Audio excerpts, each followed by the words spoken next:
Right, guys, you're in for the final. You're running out of room on there, so is there room to fit a Hypno-Disc as a trophy? A little bit rideable. Maybe H-Disc, we'll probably get that in. Yeah.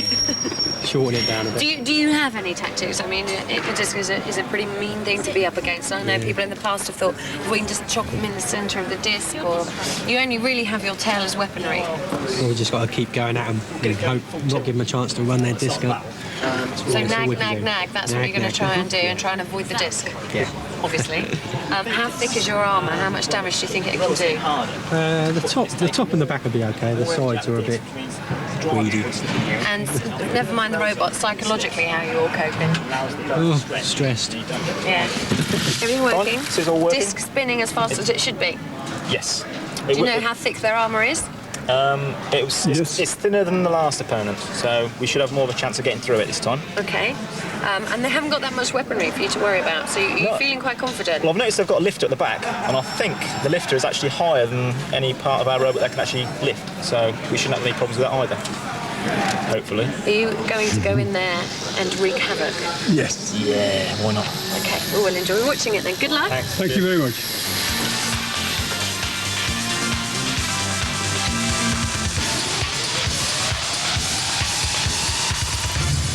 Sounds as if the Steg-O-Saw-Us boys, Dan King, Peter Rowe and Rob Heisman, are up against it. From Dave and Kenneth Rose then.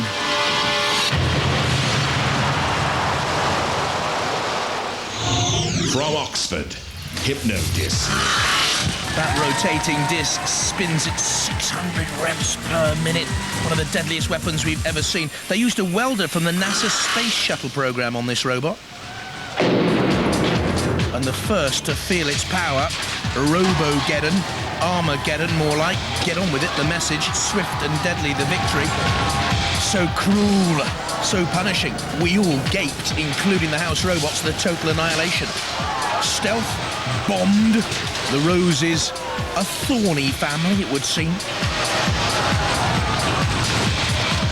But I'll tell you what, Berserk 2 proved a tougher nut to crack. It had better armament, a lot tougher than Steg-O-Saw-Us here in the final. And in fact, was a little bit unlucky, Berserk 2. In its victory against Evil Weevil, Hypno-Disc also had to wait. Evil Weevil, staying out of trouble, caused them problems. In the end, the Weevil was mashed by the house robots.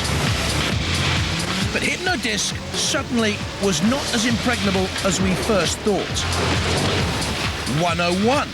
Very nearly beat it. Close, so close. The closest we've ever had on Robot Wars. The judges examined every inch of the two before giving Hypno-Disc a place in the grand final.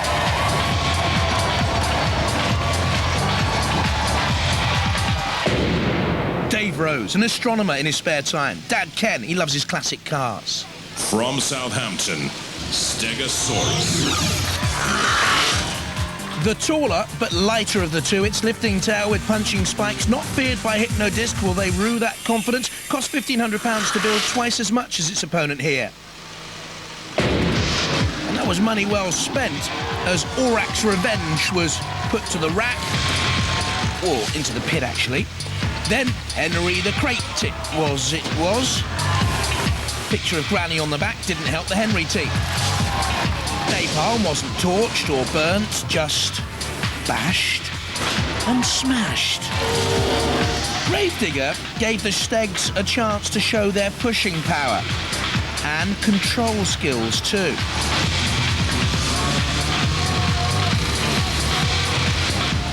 Now, Beast of Bodmin, well, this was a surprise exit for the winners of the first series. We didn't think this would happen, but Steg-O-Saw-Us was into the final. And among the heroes for Dan King, Peter Rowe and Rob Heisman, Jimi Hendrix and Mickey Mouse. Stand by. Hypno-Disc looks so deadly. They're the Rose Boys, and they're Steg-O-Saw-Us. 2. And the underdogs. Activate. Hypno-Disc getting that spinning disc up to speed. But an interesting attack by Steg-O-Saw-Us. On the back door. Now Hypno-Disc almost backing into Matilda in the corner patrol zone. You really don't want to do that, boys. And Steg-O-Saw-Us, likewise, nearly coming head-to-head with Shunt.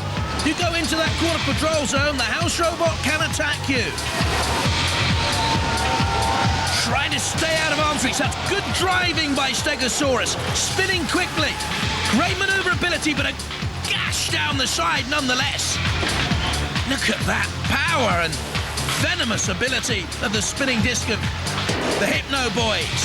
They turn quickly. A frontal assault, not as dangerous. You can see the puncture mark on the side.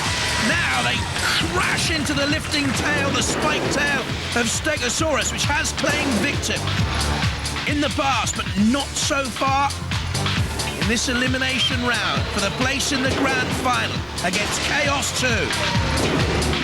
Hypno-Disc's rotating blade has been slowed, and this is a very plucky performance by Steg-O-Saw-Us. Many people thought this would be over in a trice, and again they're on the attack. They're showing good aggression here. Should it go to the judges? I think there's a gouge at the front of Steg-O-Saw-Us. They're trying to get their lifting arm moving and flicking up and down. It's a question of staying out of reach, trying to last in there, hoping that the Hypno-Disc boys drive themselves into the house robots or the pits, I guess.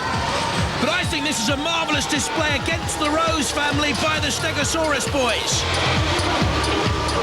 Is that Hypno blade slightly buckled? I don't know. A tremendous charge coming in there. Turning again. Coming in on the attack, another gouge down the side of Steg-O-Saw-Us. It certainly has sustained far more damage in this elimination round. Have they ground themselves to a halt here? Steg-O-Saw-Us, has it been immobilised? Oh, I don't know. In comes Hypno-Disc again. Look at the great scratches and slices out of the side of Steg-O-Saw-Us. The tail is moving. The tracks are still moving. But there's no control. It's slammed against the arena wall. And now I think they are dead. The tracks have stopped. They're immobilised. And Hypno-Disc are the winners. And the damage caused there to Steg-O-Saw-Us decides it. Well, Steg-O-Saw-Us ruled the world for long enough, but Hypno-Disc just spun them into extinction. We now have our two robots who are going to go head-to-head to see who is our Robot Wars Grand Champion.